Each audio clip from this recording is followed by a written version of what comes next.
Timo has PhD in economics and network management and sustainable economy researcher. And now I think that Kari will explain this situation more deeply than I do. Kari?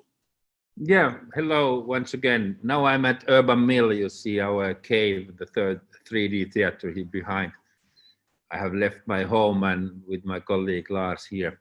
Yes, I'm so happy that now we have the last Finnish expert here. It's Timo Järvensivu. He has been also active already at Urban Mill 8 years ago in the beginning phase there. On that time he was more with the university thing.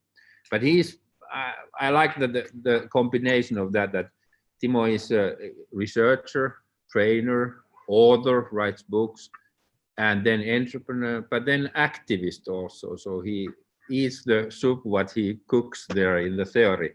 So that's a fine combination, and talks about the networks and businesses. He's PhD from the business school, but also I think that Timo will tell you a little bit more, of course, of that about the degrowth and the alternative ways how to live and make business. So Timo, please take a seat and start to tell what you have.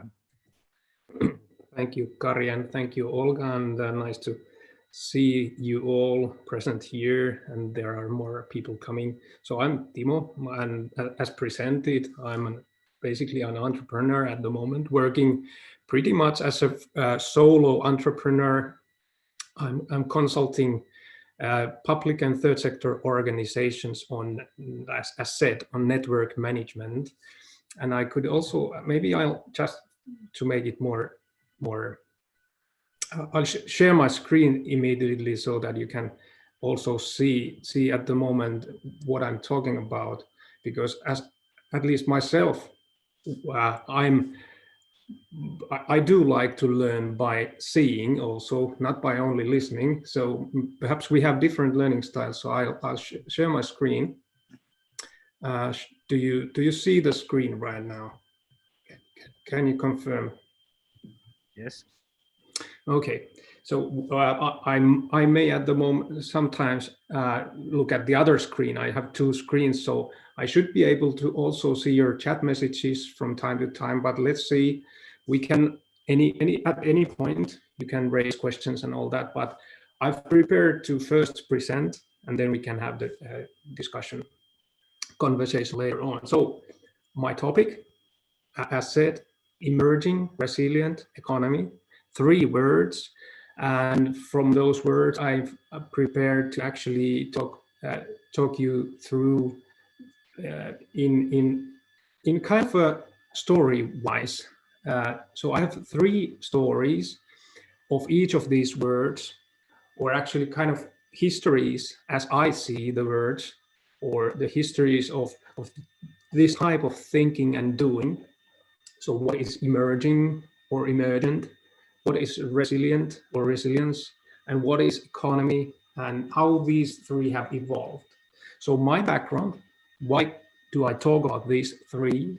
And what do I understand about these 3 comes from 2 backgrounds, as Kari also already mentioned. The kind of the background where I get my living is that I'm a consultant, I'm a teacher, I'm a researcher on public and third sector networks and ecosystems. So I studied them and try to make them work. And that's in practice. So I've tried to combine theory and practice. That's what I have been doing for a living for the past 10 years, first as a university researcher after my PhD, and for the past about 5 years as a private solo entrepreneur. So I work with tens of networks all the time. And from that, I just recently published a book on managing networks. So you can find out about the book from that website. If we have time today, I can talk you a bit through what that is about. And it relates to the word emerging especially. So what I see emergence as a thing that comes out from networks and from ecosystems as they develop as something new. My other part of life is being an activist.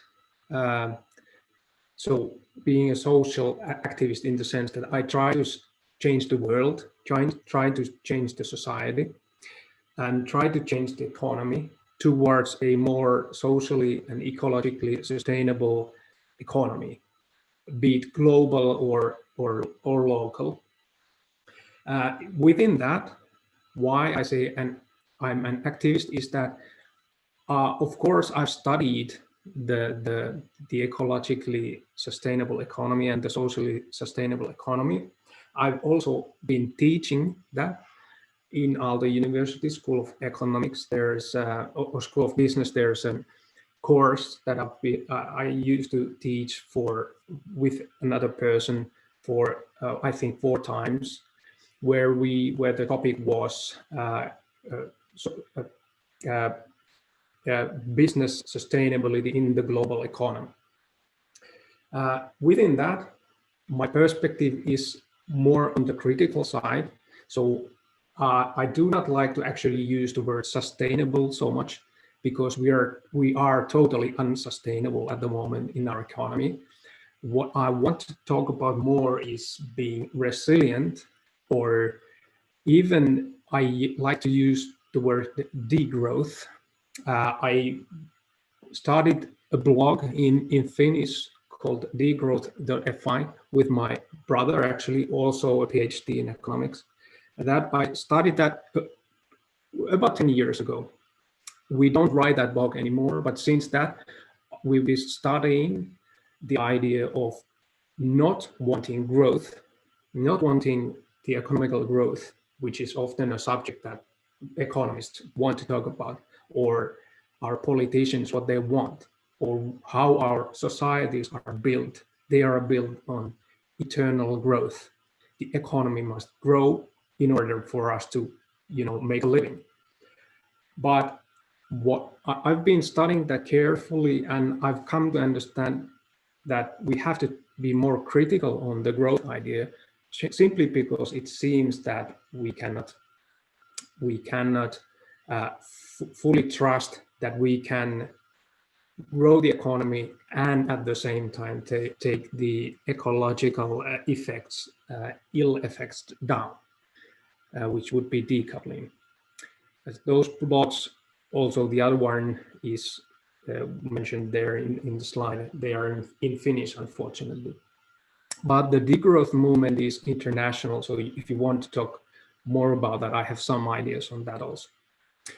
So if you have anything, if I talk too much, talk too slowly, talk too quickly, or if I'm being stupid, or you think that the ideas that I'm presenting sound crazy, you're fully entitled to think that. And actually, don't be afraid of challenging me or my ideas. I've used to being challenged, and I actually want to turn that into a dialogue always, because I think that ultimately, also right now, what I want to do is to present ideas, and I want us collectively to be critical on the ideas that I'm presenting. So these are not fully prepared ideas. These are not accomplished ideas. These are not, ready-made, but these are ideas and maybe even questions that we should take a look at together, what I'm presenting. Myself, I'm more a generalist rather than a specific or focused expert. So I like to think in general terms. So I like to think of big idea, and the little details are not my specialty. And from that generalist perspective, I want to take you through these 3 words: emerging, resilient economy. So I've prepared kind of 3 histories or stories, how I've come to understand these words or these ideas.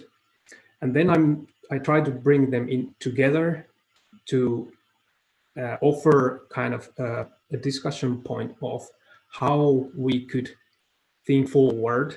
What would be the next world that we are creating that would be emerging and resilient and based on a good economy rather than an economy that is unsustainable. So let me start with the word emerging. What that means, or what I would like to ask in terms of that, the specific term emerging, behind that emergence, there is organization. So we humans, we organize and use actually the nature, but we, in between, as people, as humans, we organize to improve our well-being or to create our well-being. And for that organizing will bring up some emergence in different ways. And actually from the organization studies, we can find that there are 3 basic organization styles. Probably you've heard of all of these already, maybe in these presentations or somewhere else. But let me recap that the organization studies are pretty much, if you look at them totally, there are 3 basic types of organizing. There are hierarchies. So how can we control the organizing through hierarchies? How can we make something together effectively and efficiently? Sometimes that happens through hierarchies. Another way is to compete in markets or via markets. So we can achieve something by organizing a market where there are suppliers, there are buyers, and the suppliers compete and the buyers compete, and they compete in a way that makes the production efficient on the whole. And the third way to organize something is to work through networks, or let's say ecosystems of people, human ecosystems.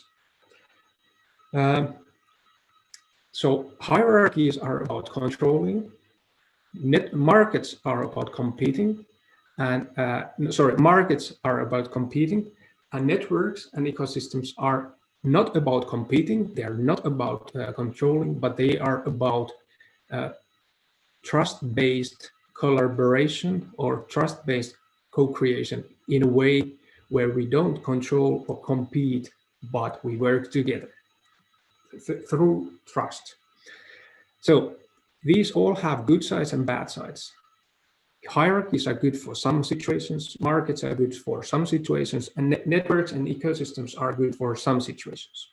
So let me try to offer you one way of understanding kind of the history of this, or the story of the development of our current situation and what could be beyond that. So let me start by kind of giving you kind of a stereotype of what was some time before, like the modern ages. Before that, we had small communities. There we had a lot of emergence through quite small networks, and some production also happening in hierarchies.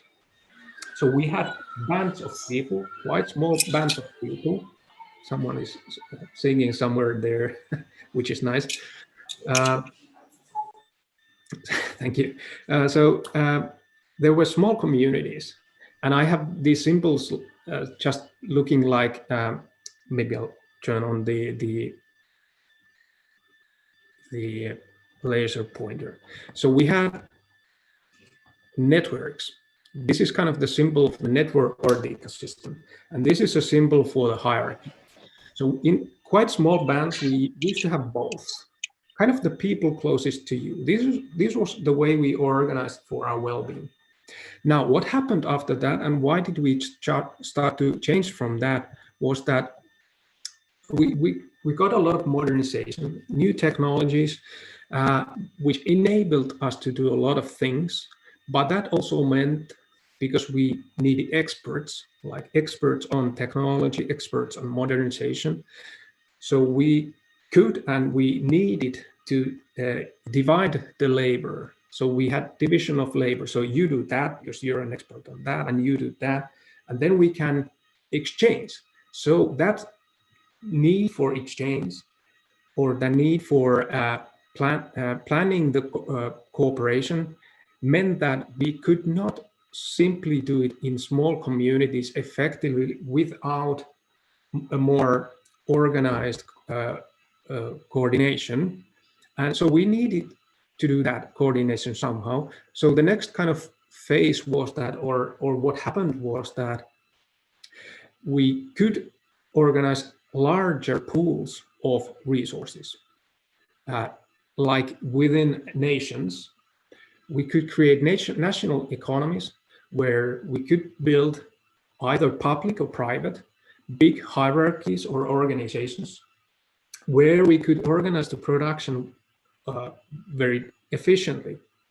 So we could have different experts doing different stuff, either so that we could buy those expert services from the markets, or we could organize them in a hierarchy. And different nations did it differently. And we famously know that in the US, for instance, they do like more competition, and in the communist nations, maybe before there was a lot of more public hierarchies. And we have to also remember that also in the United States, there were a lot of big hierarchies actually doing the work. So like the Rockefeller, those huge organizations, they were just private, but they were hierarchies competing, actually kind of being even owning the whole market and being monopolies. So they were not actually very efficient markets. And within that also, let me see, I put up the laser pointer again. So within that, there, of course, we always have the networks behind there, but the image was that in order for us to be efficient, we needed to do that in hierarchies on our markets within that setting. Now, what happened then was that, okay, the humans, we started to find a lot of cheap energy, mainly first in terms of coal and oil, which made it easier to use resources and trade easier in long distances. It made it cheap. So what happened then was that it was easier for us to start trading internationally more and more. Yeah, and that would mean that we had some planned economies, some free market economies. We also had slave trade. The more we could put those people together and start robbing other nations more efficiently by using oil and coal for the long distance travel, the more we could do that. And within that, we actually ended up creating powerful organizations. Some of them were public, some of them were private, and some of them were operated in the markets, but we actually had a lot of hierarchies working efficiently there. And we could kind of, yeah, and these are stereotypes. I'm very much simplifying the stories here, but to get a collective kind of image of what we are looking after was that within this international trade, we started to kind of compete internationally, not within economies, but rather internationally. Also behind there were national competition also. We ended up in a situation famously between like fighting between capitalism and communism. It was us against them, and this still continues. Maybe this is coming back actually. But let's see if we can continue the story, and I think we can by including now the recent technological developments in information technology. So we are constantly having new information platforms bringing us the capability of doing this even more efficiently all the time, in a way that currently who owns the algorithms and the platforms actually wins the game in the sense. So who is doing that? In the global capitalism, I would call that global capitalism where we are living right now, is that we have large private and public organizations. So not only private or large organizations, but also, like if we remind ourselves of China, for instance, they have semi-private or public organizations which are huge, and they do have private organizations, but they are heavily controlled also behind their public by the public administration, and they have a lot of power. They invest in the technologies where they collect all the information. These are the Facebooks, these are the Googles. They are huge, but they are hierarchies. We have to remember they are not ecosystems. They offer these platforms as hierarchies, and what Facebook is doing, it affects us all. On top of those platforms, they win the game, and by winning the game, they offer us the opportunity to have some networking and to have efficient markets within those platforms, but they are controlled by the hierarchies. So in a way, I would say that what if we started in the small communities from the idea that, okay, we have people closest to you, these are the people that matter. Then there were nation states, us, working on something, trying to create something. Then we started to have international competition, even slave trade and all those. They are maybe even the slave trade continues today. Now we're operating in a game I would call, this is me and my power to organize. So even in China, even though it should be kind of a people's thing, we talk about the one person on top of that who is kind of controlling the game. And within all the companies, we're doing all the same. Facebooks and Googles, there are the people at the top that are setting the game. They have the power to set the platform where the rest of us are. The problem now, the next kind of development now is that we could continue with this global capitalism, but the ecological crisis is narrowing the window of us continuing that. We cannot continue the way we are. No Facebook, no Google, no Xi from China will be able to create the platform where everything just disappears, the ecological burdens disappear. They don't have that power. They cannot solve the ecological crisis because it's more complex than any of the platforms that humans create can solve individually.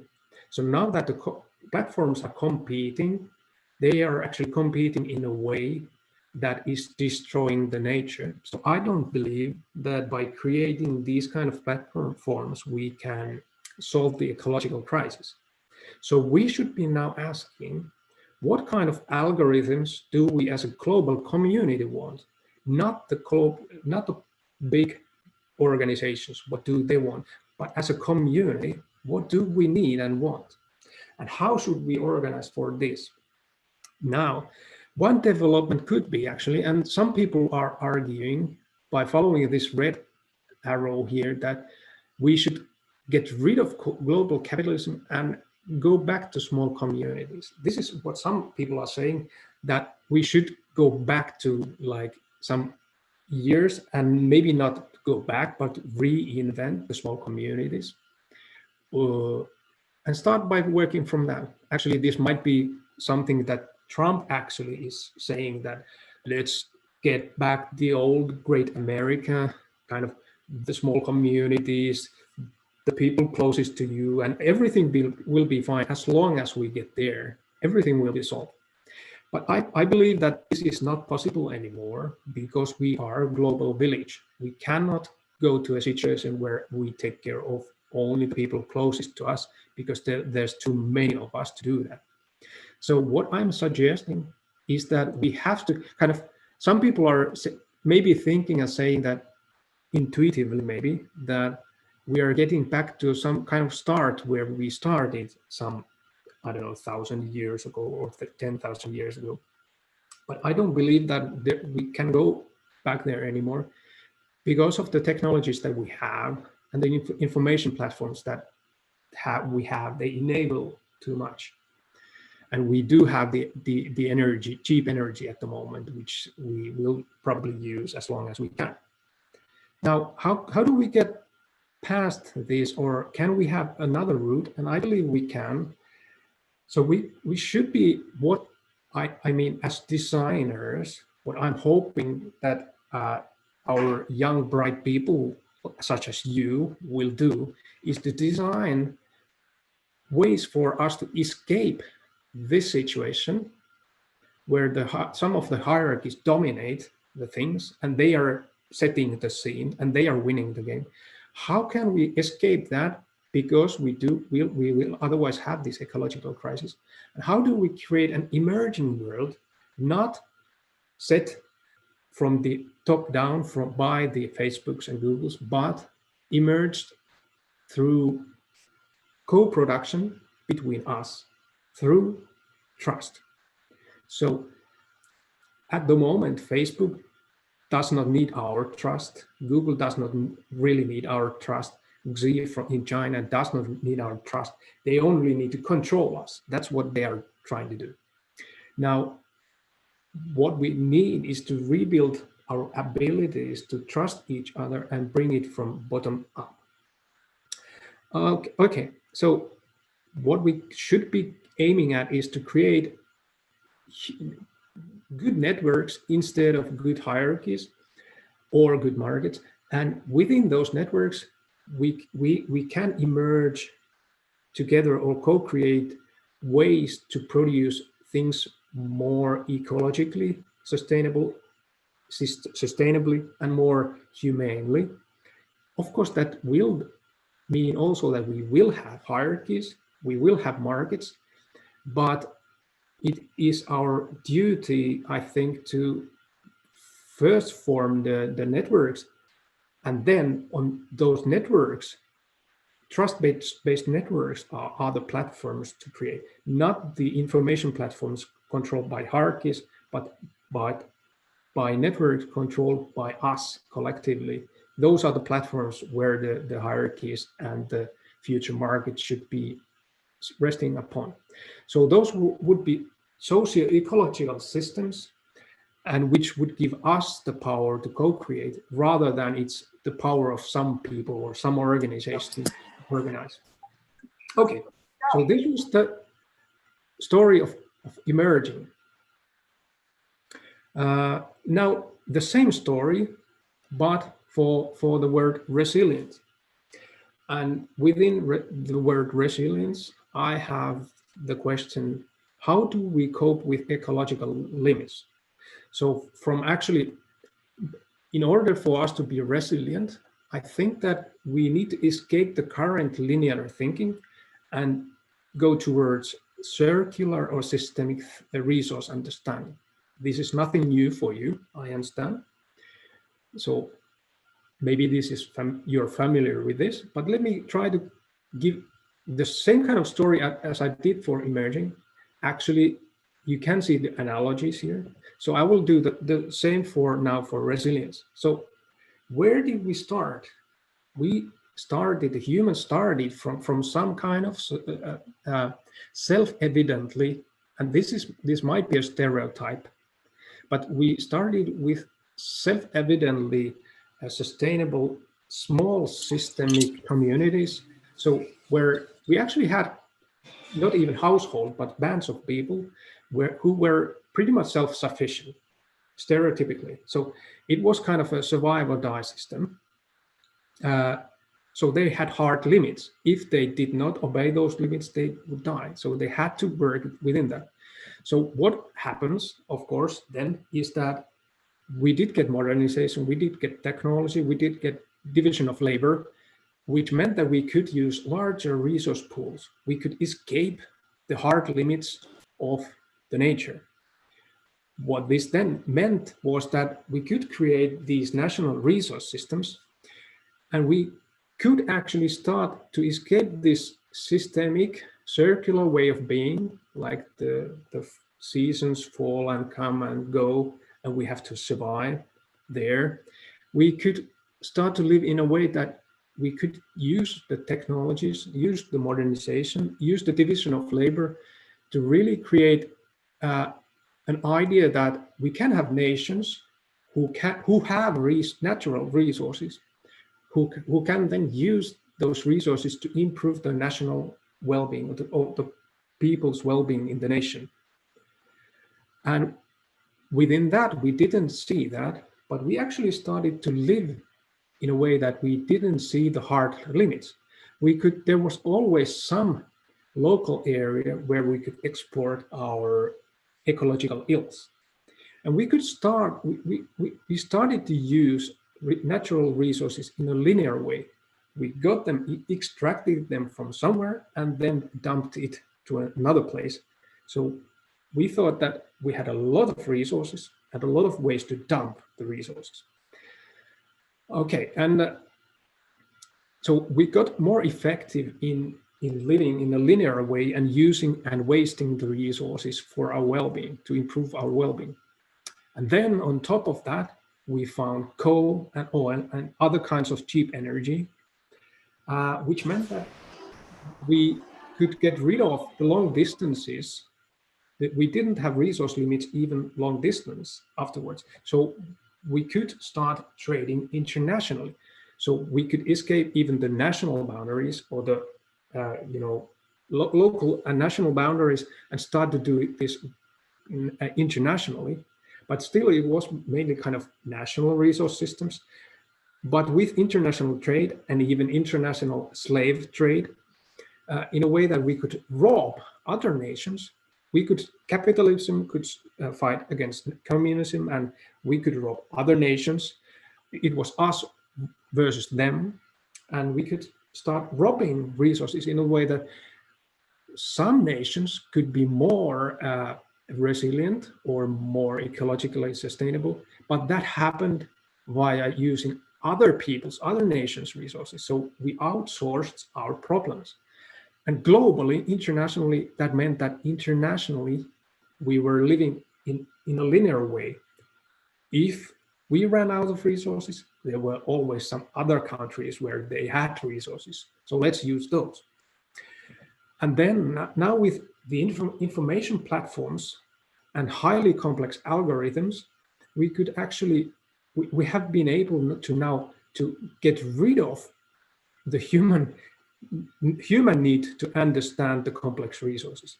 We have created systems where we bring, for instance, water resources.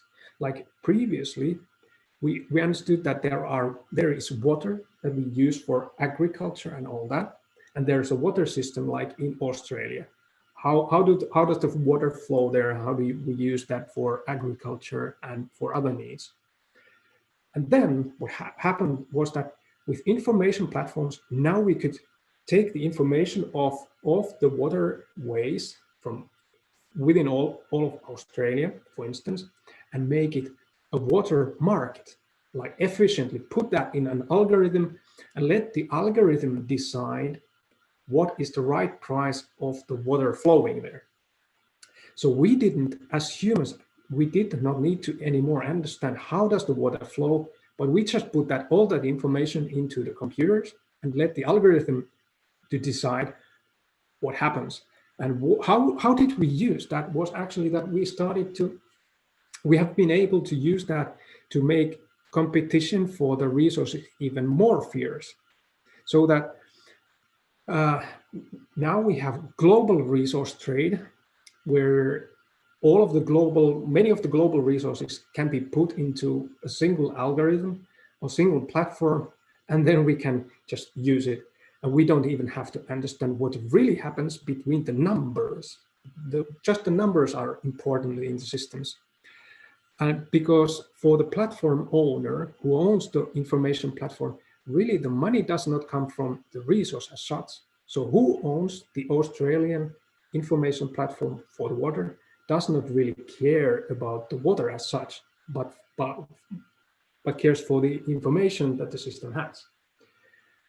And in this system, the winner is the one who owns the algorithm and the platform, not the water as such.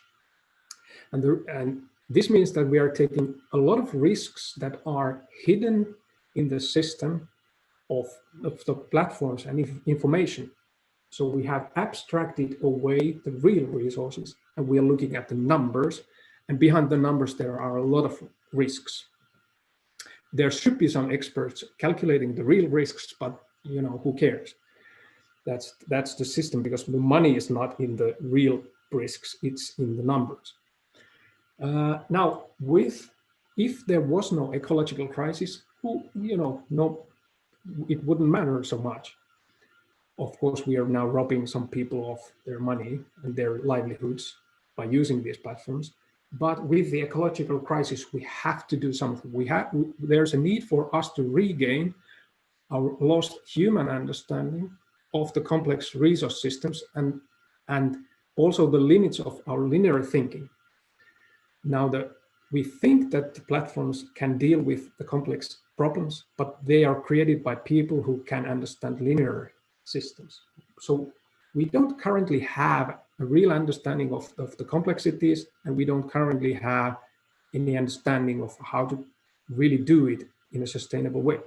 So again, now, what will next happen is that some people are saying that, okay, let's get rid of these platforms, let's get rid of these information systems, and let's get back to the resources. Let's get back to a smaller understanding. So, because people can understand what they see. I can understand the surroundings I have here, but I cannot understand what is happening, right, for instance, in Kiev. I'm not in Helsinki at the moment. I'm in Mikkeli, 250 kilometers from Helsinki, but I don't have any idea what are the resource systems in Kiev at the moment. So how could I could go into a platform to see from some information systems what kind of resources you have, but I would make a lot of mistakes by trusting only that information system. So in order to understand your system in Kiev, I should travel there and really see it. So many people are saying that we should get smaller in a way, get back to the self-sufficient households and make the small communities resilient. But again, I would say that probably we're not going back there, but we need to create a global resource system where we understand that we are globally living in a complex world system together. So we should be more careful by not taking too many risks with this platform thinking where we hide the real resources behind the numbers, but really to be careful that let's not hide the resources behind the systems, but really instead of risk-taking, which is done by many of the systems, is that we should start by living with a precautionary principle. So if you look at from a Google, for instance, what is a precautionary principle is that we should not do something before understanding what will happen. So it will slow things down. We cannot act quickly on many things when we are creating the complex systems, but we should be very careful for not doing any. First, we should see what is going on, like for a forest. If we are maintaining a forest, we shouldn't go there, buy it, and the next year just log it down and then see what happens. But if you buy a forest, for instance, you should first take a pause and see for 10 years or 20 years, see what's going to happen there. How does the forest live? And then start to really in small ways, try to understand what can you do with that forest. So we should get into that type of systemic thinking where we are more careful in order to live in the global resource system. So it would slow things down. It would not necessarily mean that it's smaller. It can be global, but it's slower than currently. So that was for the resilience. So the final third word, economy.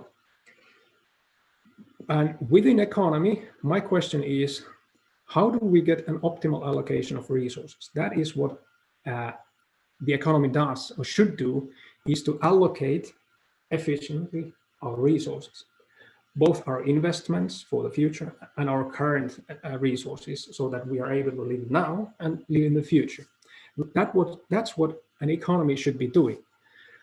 Often we can see that in the economy we have resources like water, like forests and agriculture and all that. And then we have money as an exchange system. But and I'll use these two, R and M, as just to give you an idea of the same kind of story. Third time, the same story, but in a different way. So first, we started, or can think of a stereotypical household economy. Actually, we can debate whether this ever existed. But in a way, we had household economies where we exchanged, what we exchanged, we didn't use that much money, but we exchanged resources to resources with the people and with the resources closest to you. So that was, we lived there. And if we did use some money, there was a real concrete market square somewhere where we took our products and we had some money and bought something and got back. We did not live in the market in the way we currently live in a constant market where we can take our mobile phones and anytime go to the market. Okay, so we started with, we can start with a household economy thinking. Again, with modernization, technology, and division of labor, we needed and we could start to have more efficient markets and more efficient planning. So we needed that and we could have that, which led to the idea that, okay, somehow we need to have different kinds of mechanisms for exchange. It's not so efficient to exchange resources to resources directly. If we use money as a medium there, it makes us, it's much more convenient. For instance, for me, if I'm selling water, I can first sell the water to, to the distributor, get the money, and then with this money I can buy bread or something else. So I don't have to exchange the water directly to bread, but I can, use money as a medium.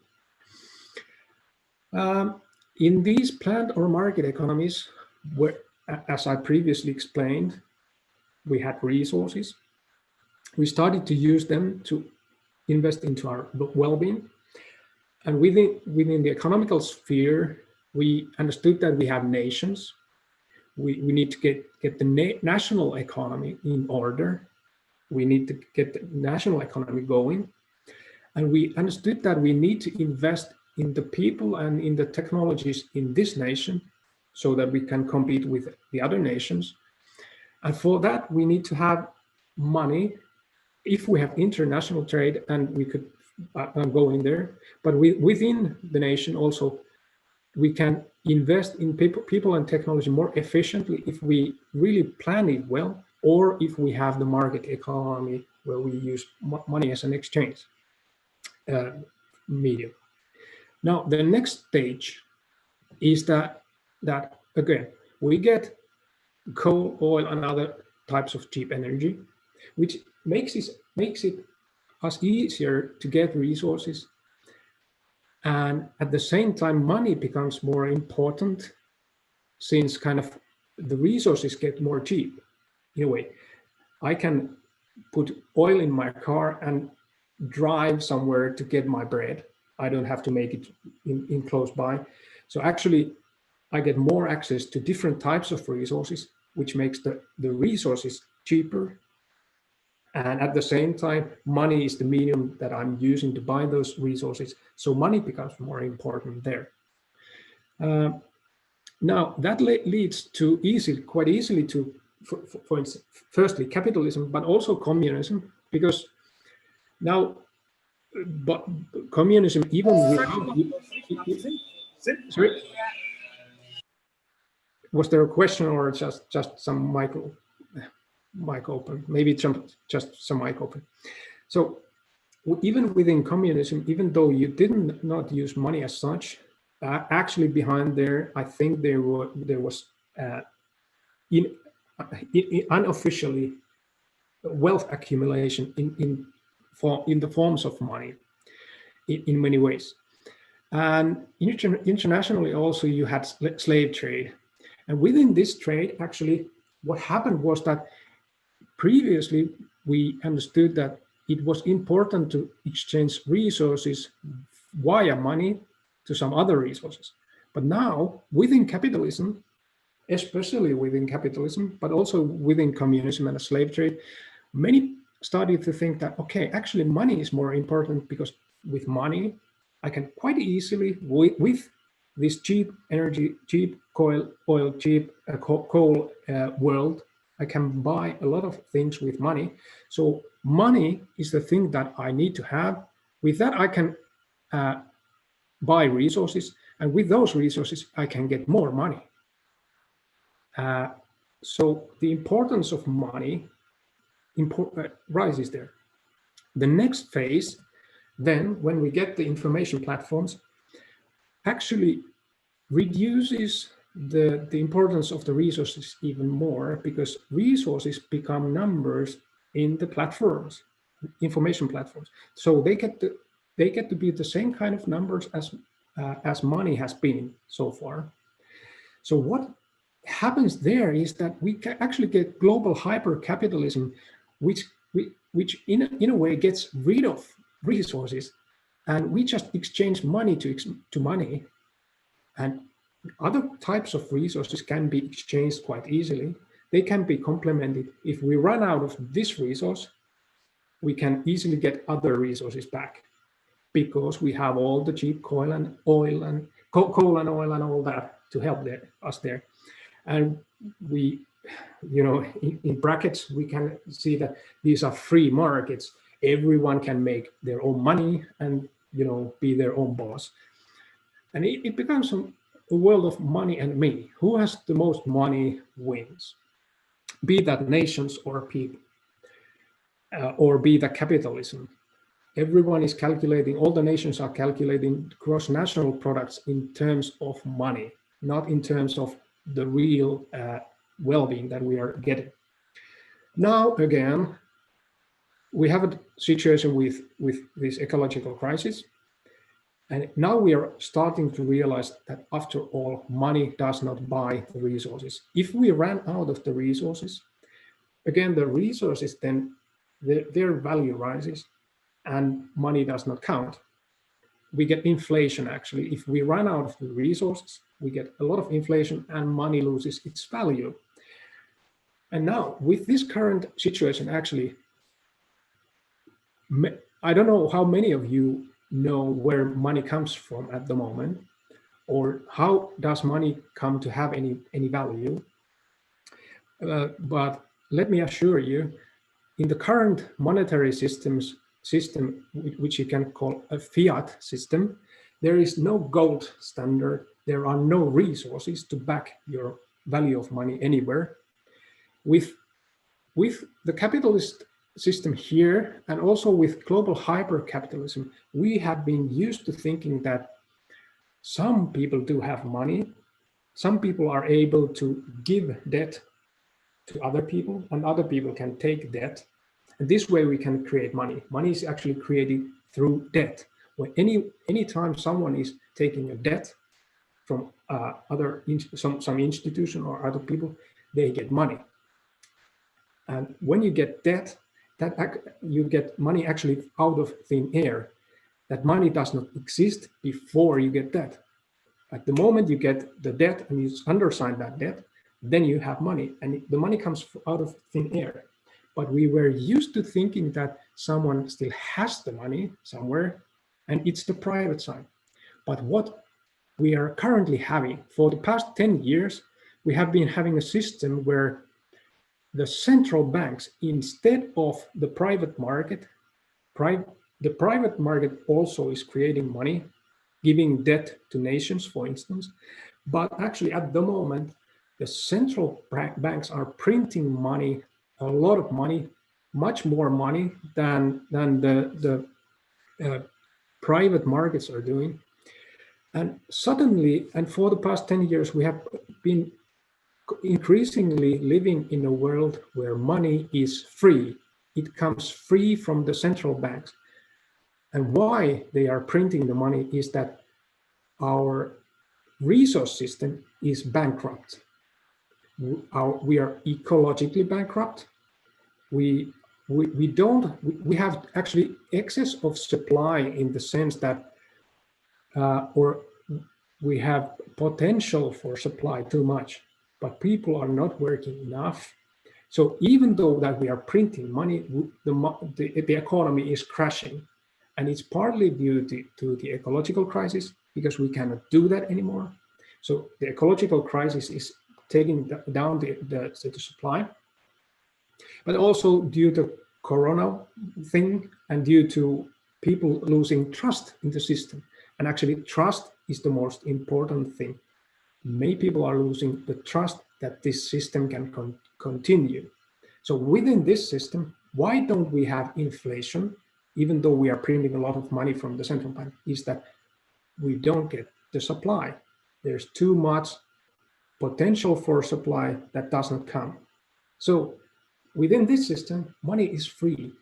Actually, so money does not have value anymore. Within this system, people are getting afraid that they will lose the rest. So again, in this system, many are thinking that because of the ecological crisis and the reality that money is losing its value fast, we should get back to a system and understanding that the resources should be exchanged to resources, and we should do this in small communities. But I would argue again that that's a choice we really cannot make anymore. We are living in a global system. So I'm arguing that we should try to fight back and go back to a system where we understand that money is not the thing that we need to create. We don't want to go even here, but we should get back to some kind of economy where money is put into its place again. I would actually say that let's use the central bank money and use it a lot to invest into the resources that we want to have. So at this current system, we have been used to thinking that resources are abundant, but money is scarce. But actually, it's the opposite now. Money is abundant. We have a lot of money, but we don't have the resources. So how do we increase the value of the resources? Is that we create and value in economical terms is always relative. So relatively, if I want to increase this value, how can I do that? I print money and buy a lot of this resource, so it increases. Now politically, we can choose to use and spend the money that central banks are creating and use it in green ways. So where should we put the money is to ecological things and to invest into human trust and to invest into the networks and ecosystems that we should have. Money is not the issue, it's a political will now. Okay, let me wrap up by bringing these three stories together. So where we started historically, or a stereotype of thinking, is that we had a systemic, networked, self-sufficient household economy where we exchanged kind of more or less resources to resources. We had to do this in a sustainable way because that was a survive or die economy. And we had networks and some hierarchies doing that, but that was small scale. The modernization, technology made it, and division of labor that's coming from them made it easier for us to get into a linearly working system. So system that works linearly, uses the resources, more and more resources all the time. We could get actually rid of the actual networks and started to operate in hierarchies and markets by using money as an exchange mechanism. And from that, using the cheap coal, oil, and other types of energies, we could diminish the resource distances and increase our destruction force even more linearly and give more power to the markets and to the hierarchies and make them want more and more money and use resources as an exchange mechanism. So money becomes more important. And then even turn this system into a global hyper-capitalism dominated by big private and public organizations, using money to get more money, to drive the resource system even into a more hyper-drive by creating platforms owned by big corporations or big public organizations.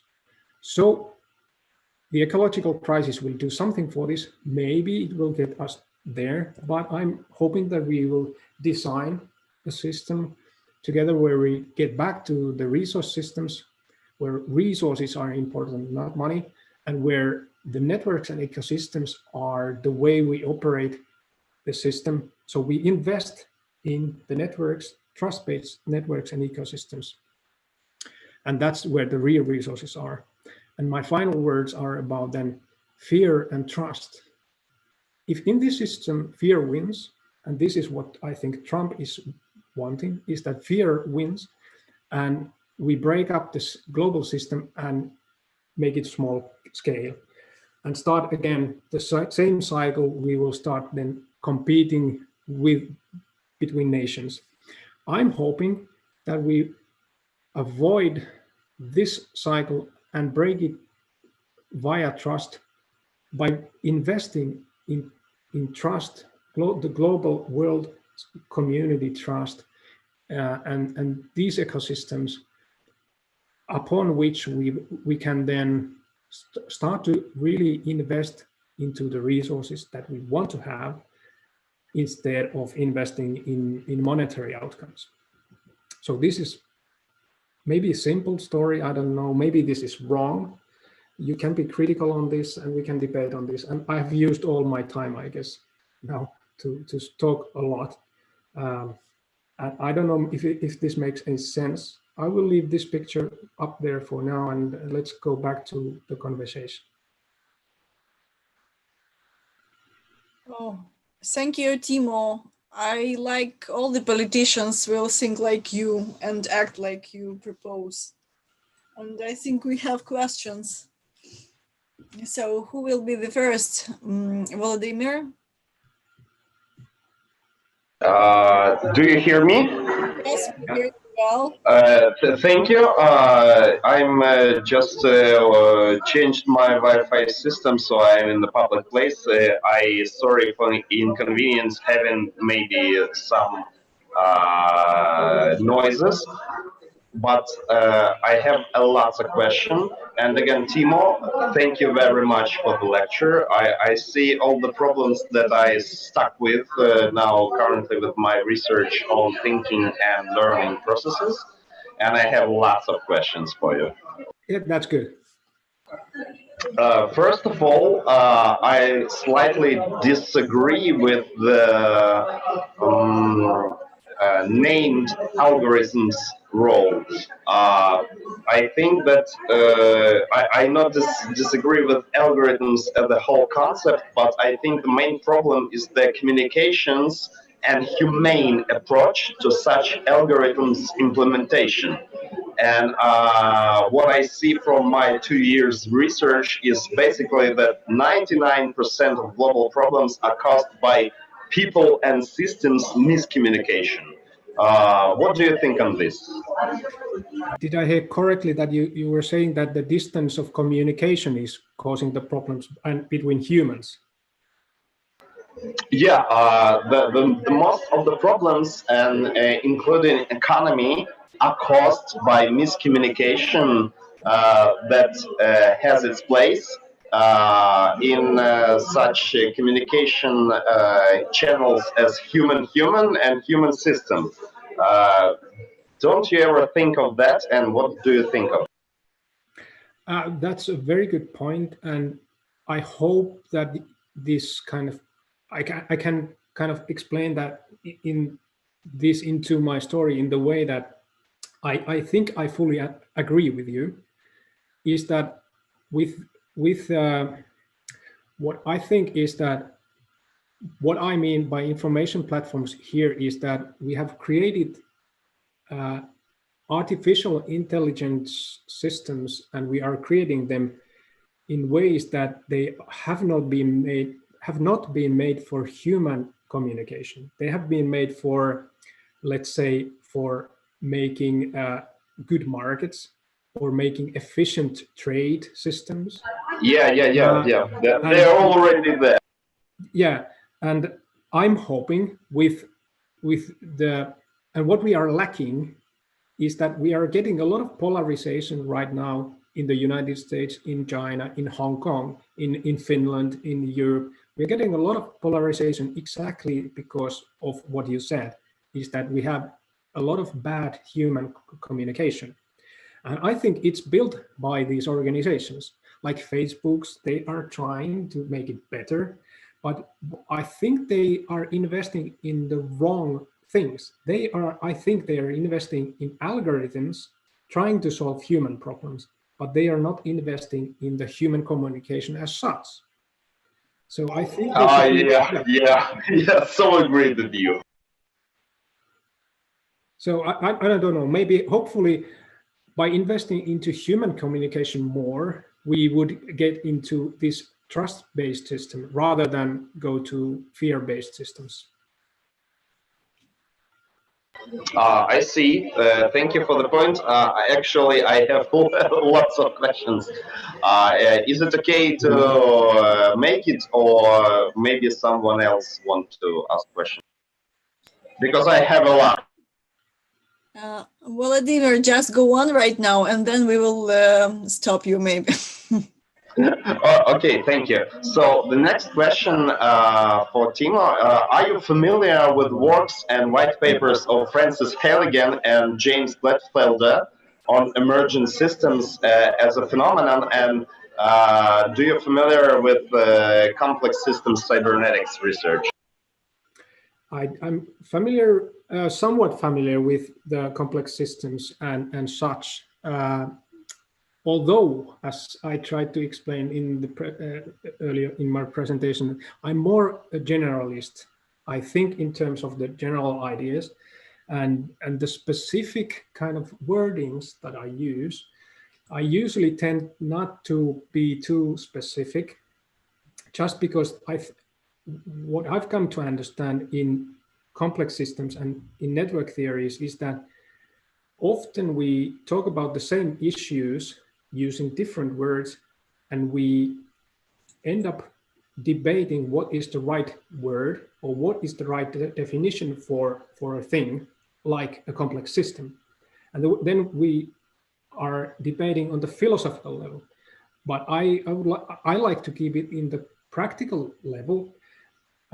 So I've tried to look at the theoretical areas that you mentioned from the more of the practical side. What can we do about those? Not so much. I'm not so expert on the terminological definitions by every researcher, and certainly I don't right now recognize the names that you said, but probably I should, but I don't. Okay, thank you. Basically, what I see where Francis Halligan is coming is some universal formulas that can predict an evolution of emergent system. And my thought was if it's can have its implementation in economy, it would be very interesting to make such a practical approach to the theory and formulas already there. Yeah, I hope. Really, hope so also. Yes, I hope.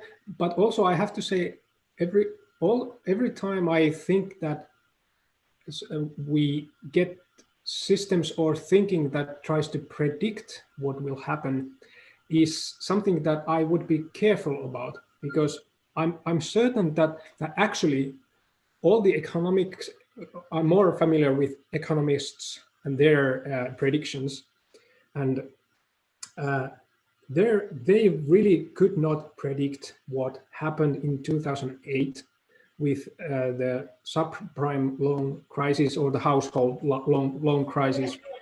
Totally agree. So predicting with algorithms or predicting with different formulas is something that, because the human element is there, I think that at the moment when we try to predict something and make the prediction public, it already changes the system in a way that the prediction probably does not hold. So that is why I think that this is more complex, and rather through complexity theory, what I've come to understand is that we cannot design a complex system and we cannot predict where it goes, but rather what we can do is try to be quite careful with it and try to live with it and try to make some experiments with it, but making those quite carefully, not taking too big risks like we're at the moment taking.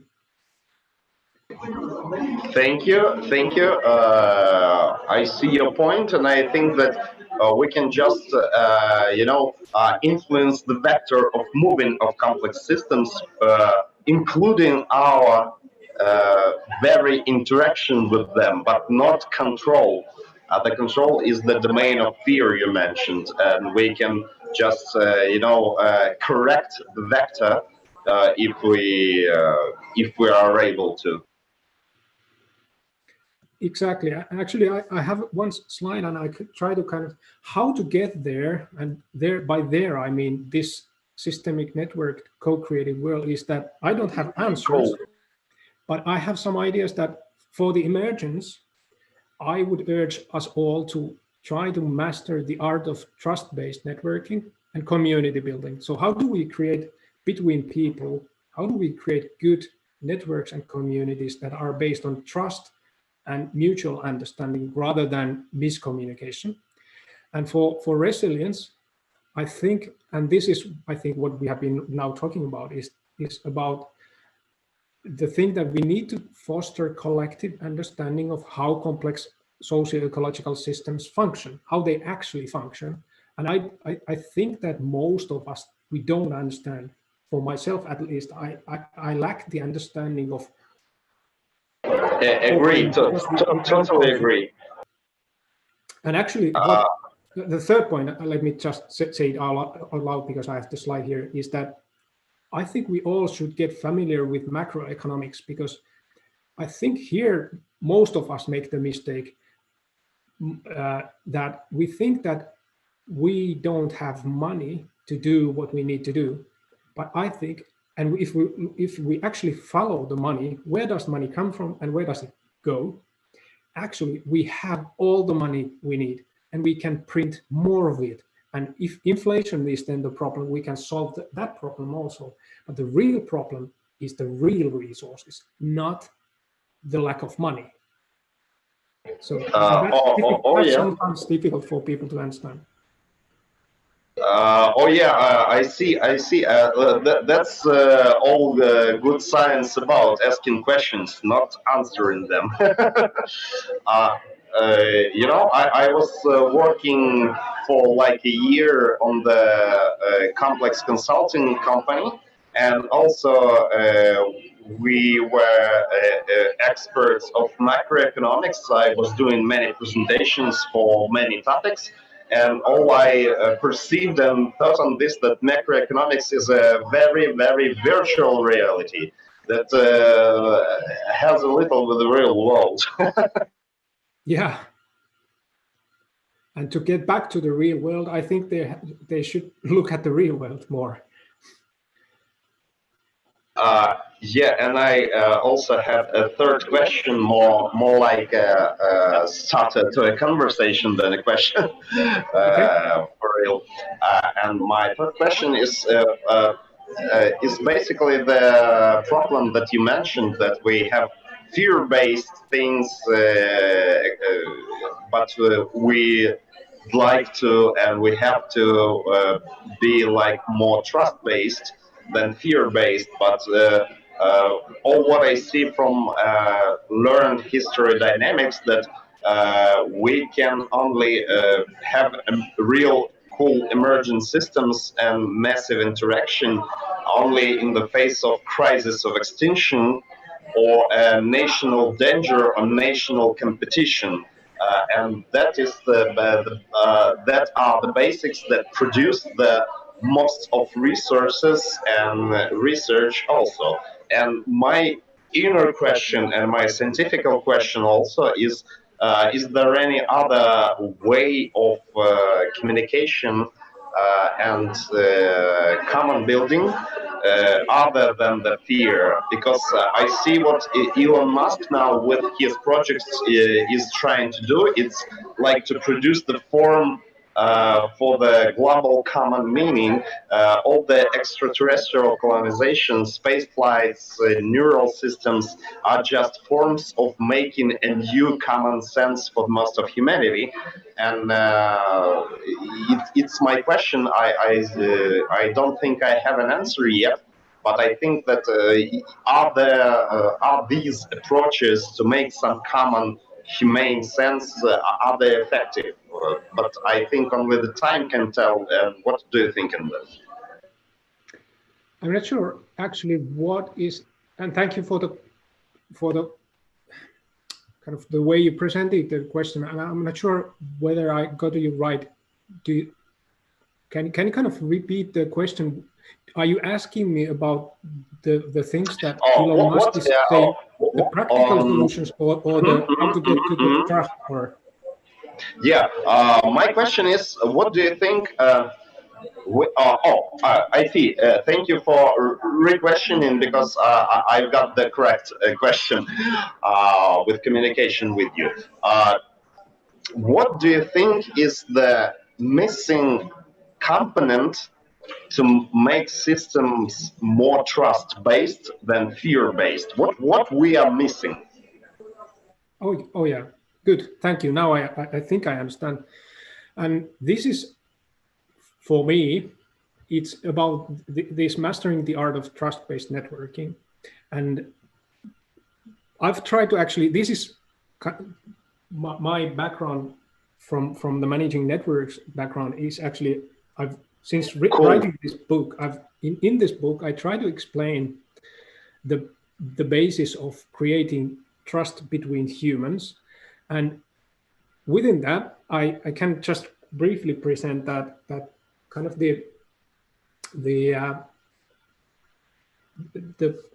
well, trust is in the middle there. And in order to increase trust, we also need to know each other and to find also commitments towards meaningful goals that are common to us. So maybe, as you refer to Elon Musk, and finding common meaning in, for instance, in projects like extraterrestrial colonization or something like that, whatever it might be, we should find something that is purposeful for all of us. But let's stick to trust for now. And within this book, I try to explain that, and through research, we can understand that trust building requires at least these four things. And what is trust? Trust is something that, firstly, if you have trust, you will make a jump together to some unknown territory. If you don't trust, you will not jump there because it's unknown. If there are uncertainties, trust is the thing that you will help you to still make the investment, even facing uncertainty. If you don't trust, and if you have uncertainty, you will not do it. You will not go into the uncertain areas. So that's the definition of trust in a way. In order to, in the face of uncertainty, to do something together, first of all, of course you can, and this is the basics of trust, is that get to know the knowledge and skills other people have for getting to that uncertain thing. So if you know that, okay, David has these resources and skills, and he's good at that, and then Olga is good at that, and he can do that, okay, fine. I will trust these persons on our journey towards that uncertainty. But knowledge and skills are not the only things that create trust. And we certainly know also that some people are very skilled, but we still think that they cannot generally be trusted. And certainly in Finland, that's evident, but it's evident also in other countries, is that ultimately we don't trust people that seem to know it all, because we know that none of us is good at everything. We all have vulnerabilities, and in a human system where there's a lot of trust, there should be the security that we can reveal our vulnerabilities. So I don't know something, I'm not good at that. If I'm scared of revealing that, then I'm not secure enough to reveal my vulnerabilities, and then there will be no trust. So knowledge and skills are kind of the basis of trust, but then revealing our vulnerabilities and having the security to do that, so that we are not ridiculed if we reveal our vulnerabilities, that deepens and makes trust more rich. Like, of course, Trump is an easy example here. Trump is saying that he is the best person to do anything, and he does not have any vulnerabilities. And from that, we know that we cannot trust him. If he would give even hints of vulnerabilities, we could trust him a bit more. Now, all the nations are acting in a way like no one has any vulnerabilities. In this world, we need to create a system where nations and individuals and organizations are able to proudly say, we are good at this, but we are bad at this. Can you help me? In order for us to reveal our vulnerabilities, we have to somehow be able to start trusting that other people and other organizations and other nations have some goodwill. They try to be good. Okay, and this is a bit far-fetching. I know that some people are really bad-willed. They might be, bad. Like I actually think that Trump is in a place that it's difficult for me to really think that he is good-willed. But actually, I think even Trump is trying to do something good for some people. Now, my job should be to try to find out what he is trying to improve and really try to support him in that. Even though he has his bad manners, he has stupidities, and all of us have bad manners and stupidities, at least I do. But still, we all, and I think we all, have some meaning to do some good, and it is our job to try to find that. And then consistency is the fourth thing, that people are routine oriented usually, so that if things happen every time the same way, it increases trust. So we should be consistent in our ways of operating. So we cannot say one thing today and another thing tomorrow. Combining all of these four at the individual, community, organizational, and national and international levels, and especially bringing in a secure system where we can reveal our vulnerabilities easily, that would increase the trust-based system. And in that kind of a system, we should be able to make even outrageous ideas available. Like I should be able to present stupid ideas without the fear of being ridiculed. Like for instance, if Elon Musk is proposing that we should go extraterrestrial, some people do think that he's crazy. But I think we should have a system where we can promote these crazy ideas and deal with them in a civilized manner. Now we are not dealing in a civilized manner even with good proposals, and that's a really big problem. So Thank you. I see that the great problem is the phenomenon of lies itself, because when bad guys are telling everybody that they're bad guys and their intentions are 1, 2, 3, 4 to do that, like Trump, like Putin, it will be easier for everybody to make some coordinate system to navigate in. Yeah. Thank you again for your answers. Thank you. Well, thank you. Thank you for the, I hope we have some more conversation. Thank you. Me too, but thank you for the very good questions, and all of them were very good and made me think, so thank you. Thanks. So what else? And Kari, are you still with us?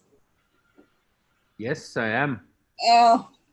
Yes, and I think this conversation was quite deep, economical and philosophical, and I like it so much, guys. And I'm also thinking about what can we designers do in this economical world and for R&D, I mean research and development innovations.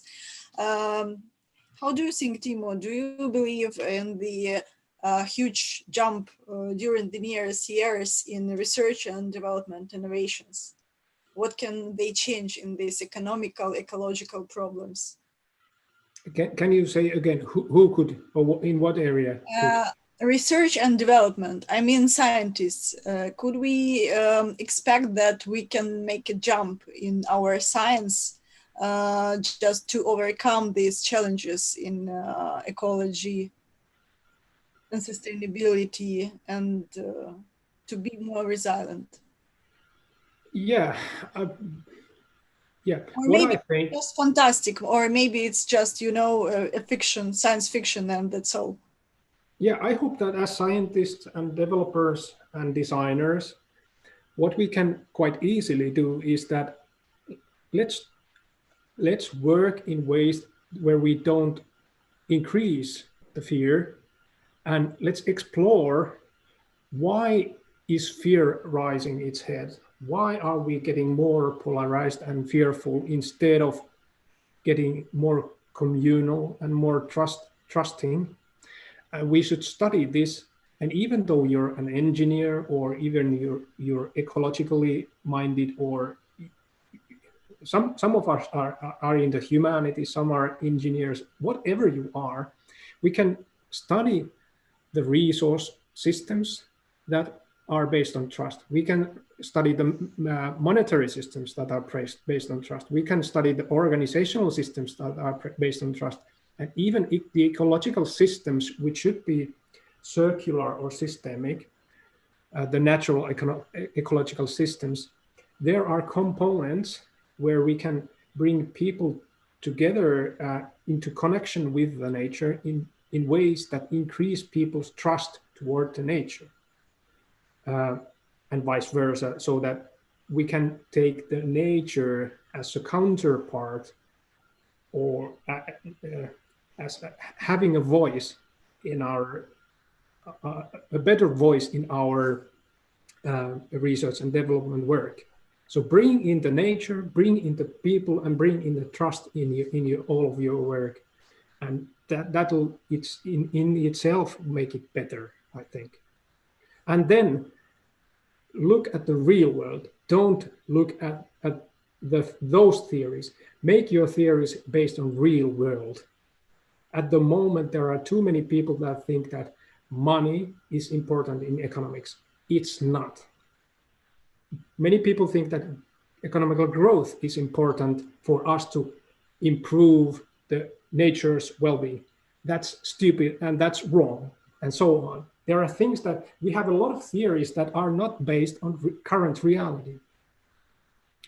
I could go on with those. Yeah, I understand that. And I see that in our chat, Vladimir just started to write a book. Maybe. Okay. May I ask a question? Is there still time for a question? Yeah, please. Someone have... Timo, thanks. Yes, I was going to ask a question if possible, if there is still time. Yeah. Timo, thanks. I would like to pick up on your point about the growth, and this is not, and that it's not always pleasant, but there is also an ugly side of the growth, as you have explained, with the resources, etc. And I, starting to work, in my career life at the beginning, I always kind of assumed and been taught by the books or by the works that you have to grow. And even now, if you work for any company, big or small or mid-size, it is always assumed that you have to grow. And then once couple of years ago, I came to Japan for the first time, and at the Tokyo station there is like a huge map of different metro stations, and the light rail, etc. Probably 14 square meters size, like very, very big, very expensive made, with prices where you pay, for the distance to every station, like for 160 yen, 180, 120, and it was so expensively, so nicely made. So I asked, the Japanese friend that was with me, but how do you change it from one year to the other, when the prices increase? So I was asking this question. It's like, no, but prices don't change. They're the same. They're the same over decades. So this was like a revealing moment for me, that you realize, this can be true, and it goes further away into water treatment and electricity, utilities use, etc. So there is obviously countries. Singapore is another example that get it. Yeah. So what is the hell wrong with the rest of the world that is based on this capitalistic model? Why do others cannot understand that resources are limited, or what have you seen in your research? Yeah, and it's amazing that we have theories on growth that are not based on kind of real resources and real limits. And if you, at least in Finland, if you propose to an economist, the mainstream economists, and even those who are in the politics or those who are in the universities, and you propose them that there are resource limits, they start laughing and they said, no, there are no resource limits because we can always exchange resources. And that's just against all that we know about nature.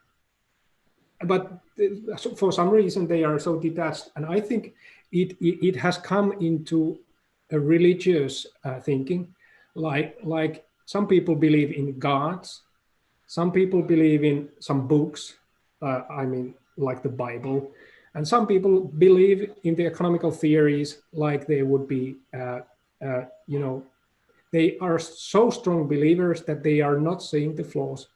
And then we could go back to reading Thomas Kuhn and the paradigms theory, that those are really, really true, that we do have paradigms unfortunately in research also, that are based more on belief rather than on real science. I don't know why that is. Human beings are like that. Yep. How do we fix it? My choice is, actually, this is why, and let me get back to my first slide, is that I presented myself as an entrepreneur, researcher, activist. And this is why I became an activist, is that I don't want to be detached somewhere there doing research on this world. I want to change it. And it means that I have to face also tough debates with people that don't believe me. And of course, I have to question myself also. But what I believe is that we need to make all of this together, like being in the business, being in activism, being in research. Research as an objective science is something that I would strongly also advise against, because there is no such thing as being fully objective. But I know many of you would argue against. Thank you for a good point, and Thanks. Also a nice story from Japan. Thank you. Okay, guys, thank you all. And actually, it's a pity, but we have to make a break in our discussion. It was brilliant, and I thank you all, especially you, Kari, that you met us with Timo, and for your time and for your concern and ruling of all this process in Finland. And also, Timo, thank you very much for your excellent webinar, because everybody was touched, I think, about these ideas and so on. And I hope that we will see you in the nearest future during our project. And I hope that you will be interested in communication with us sometimes. Certainly, and as this was more me speaking, and you had very good questions, and thank you for those. But still, a lot of people I did not really meet here. So, if possible, I would like to meet you again later on and talk. And please do send me questions, anyone, if you have any. I think that everybody have a lot of questions, and they will write you go on and go on. Yeah, especially we have I would say that people ask about the hope, how to do things. In Finland, we have Rauhankone Association. It's a peace machine. It's Timo Honkela, a professor who died just this year. But his dream was that what Valdemar talked, that how we could communicate better and prevent the crisis. And now the question, because he has an AI and artificial intelligence, the whole question is how we could use the algorithm and all those to make peace before, there are crises. And that's just what Vladimir said, that it's about communication, I think. And that's a hope. And those kind of, societies and groups there are. I think they emerge from every country. And later we can also link you all to these kind of things which are happening in Finland in this thing. But thanks, Timo. It's always wonderful to listen to you. And thank you. And work with you in real life. You too. So this collaboration and communication is the reason why this project was started. Thank you all, guys, and I hope to see you in the nearest future. Bye-bye. Thank you all. Bye-bye.